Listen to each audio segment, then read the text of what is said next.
Salut! Bienvenue dans À Cheval, le podcast de l'équitation collaborative. Je suis Morgane, je suis coach en équitation et j'accompagne mes élèves, peu importe leur discipline ou leur niveau équestre, vers plus de collaboration dans leurs échanges avec leur cheval.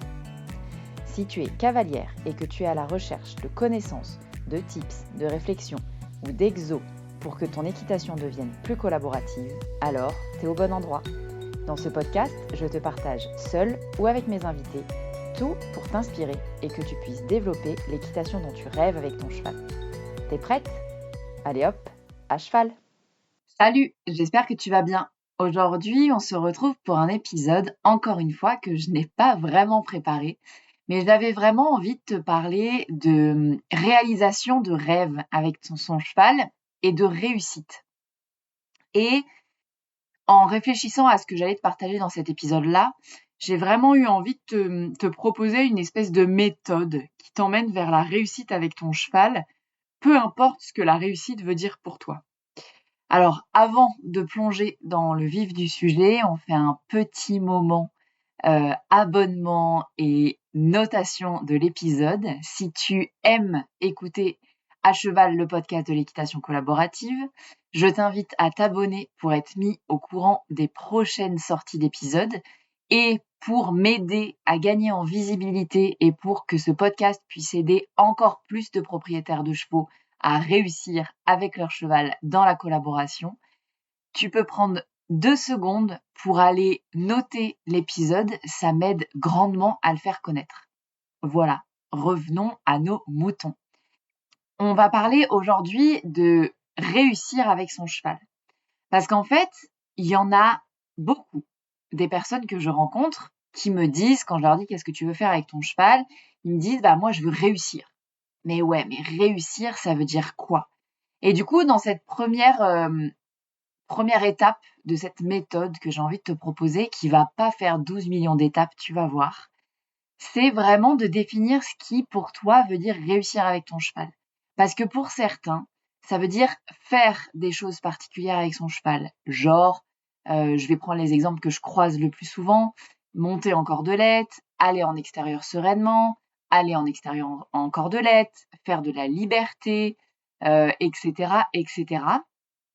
Et pour d'autres, ça va être plutôt être avec son cheval ou avoir l'impression que son cheval est avec nous. Genre, je veux que mon cheval, il donne l'impression d'être content de me voir.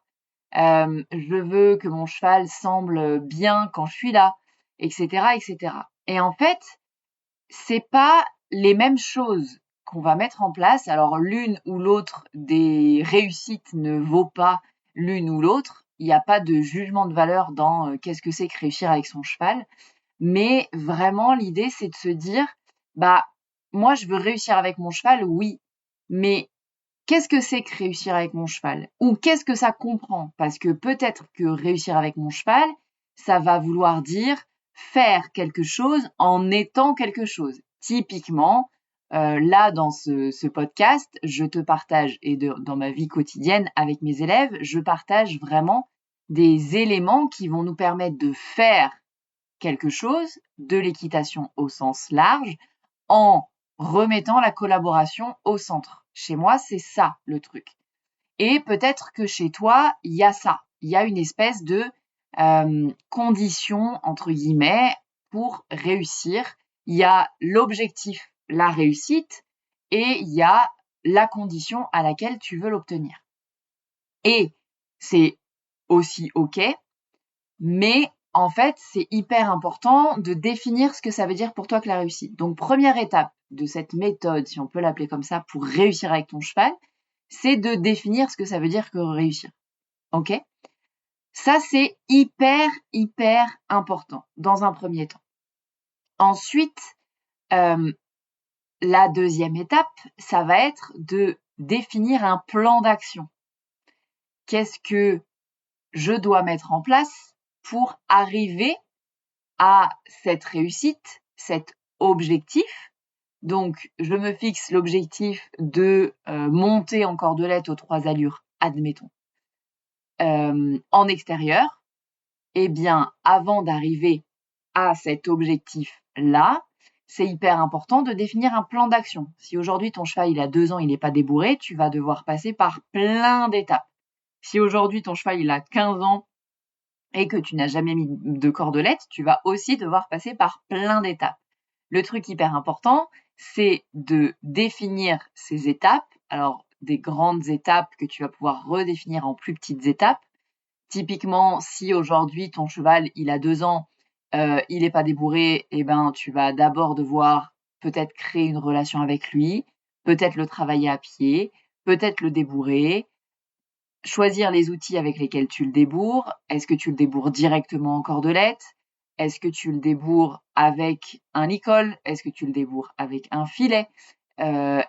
Et par qui, hyper important, tu vas te faire accompagner pour débourrer ce cheval-là? Est-ce que c'est le débourrage, c'est un truc que tu sais faire et que tu fais depuis longtemps, que tu n'as pas besoin de te faire accompagner? Est-ce que c'est quelque chose que tu ne sais pas faire? En fonction de ton niveau, tu vas avoir besoin de te faire plus ou moins encadrer par une certaine personne, choisir l'intervenant, la personne qui va t'accompagner dans ce débourrage, etc., etc.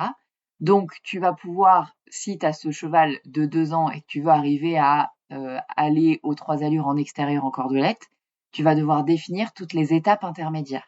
Et on sous-estime grandement le pouvoir du papier dans ces moments-là. C'est-à-dire que très souvent, quand on monte à cheval, quand on a notre cheval, on a une idée parfois précise de là où on veut aller, mais parfois, s'asseoir à une table avec un papier, un stylo et réfléchir à ce qu'on veut faire, pourquoi pas se mettre une petite musique inspirante pour faire ça, et les étapes par lesquelles on veut passer, eh bien, enfin on va passer de toute façon, c'est hyper important et ça va clarifier le chemin par lequel tu dois passer pour atteindre ton objectif.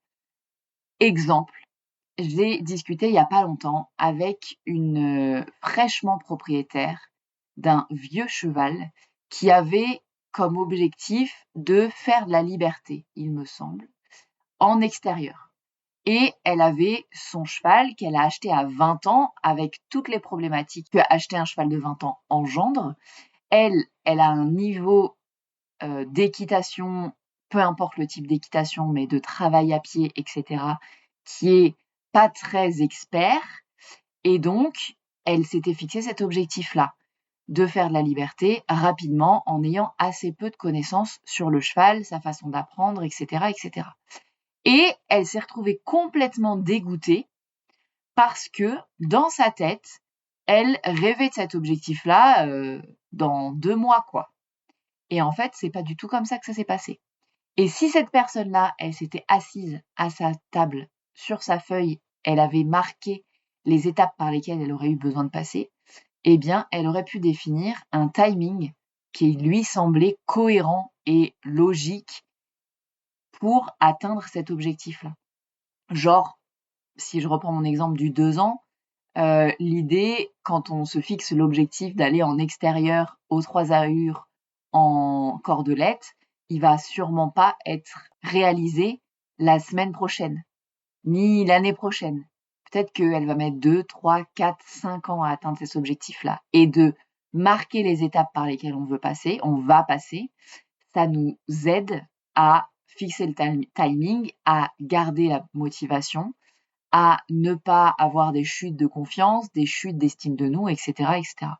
Donc, c'est hyper important de marquer les étapes qui vont nous amener vers notre objectif, donc notre réussite avec notre cheval. Ça, c'est la deuxième étape de cette méthode que je te propose aujourd'hui.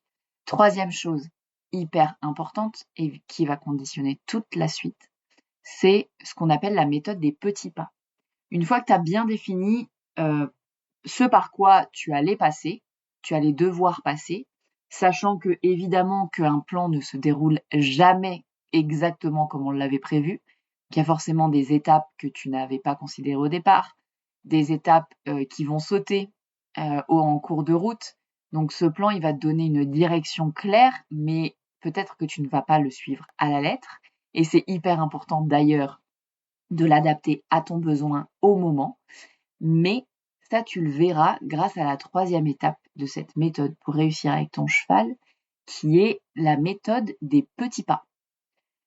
Hyper important, qu'on sous-estime grandement, très grandement, c'est que la personne qui a le plus de chances d'aller vers son objectif, c'est celle qui marche vers son objectif tous les jours un petit peu. Et ça, on le sous-estime vraiment grandement. Donc, l'idée là que je te propose, c'est une fois que tu as fixé là où tu voulais aller, ce que c'était que la réussite avec ton cheval et que tu as globalement le plan par lequel tu vas devoir passer, tu peux tous les jours te dire « Ok, qu'est-ce que je peux faire aujourd'hui pour me rapprocher un peu plus de mon objectif en accord avec mes valeurs, les valeurs que j'ai définies au début si tu as besoin, si tu en as défini, etc. etc. » Mais vraiment, la méthode des petits pas, c'est celle qui fonctionne le mieux. Parfois, tu vas faire des petits pas, parfois des grands pas. Parfois, tu vas avoir l'impression de régresser et c'est normal. Dans toute progression, il y a une phase de régression. Donc, c'est hyper important de garder ce plan d'action en tête et de marcher tous les jours un peu plus vers cet objectif-là. Voilà, cet épisode, il est assez court, bien que 10 minutes, un peu plus de 10 minutes, c'est pas si court, mais j'avais vraiment envie de te permettre aujourd'hui de te reconnecter à ce qui te fait rêver avec ton cheval, à ce qui te donne l'impression d'avancer, à là où tu veux aller. Ça va vraiment te permettre de te reconnecter à tes rêves, à ce que tu as envie de faire avec ton cheval et du coup, à ta motivation, à ta mise en action. Et j'espère que cet épisode, peu importe où tu en es techniquement avec ton cheval, va te permettre de reconnecter à ça. Voilà ce que j'avais envie de te partager aujourd'hui. Et donc, je te laisse ici.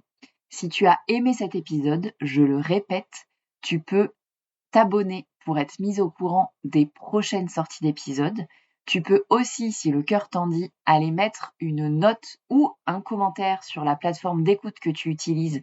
Ça m'aide beaucoup à faire connaître le podcast et à aider de plus en plus de propriétaires de chevaux qui veulent de la collaboration dans leur équitation. Et moi, je te laisse ici. Je te remercie pour ton écoute et je te dis à la semaine prochaine pour un nouvel épisode de À Cheval, le podcast de l'équitation collaborative. À plus!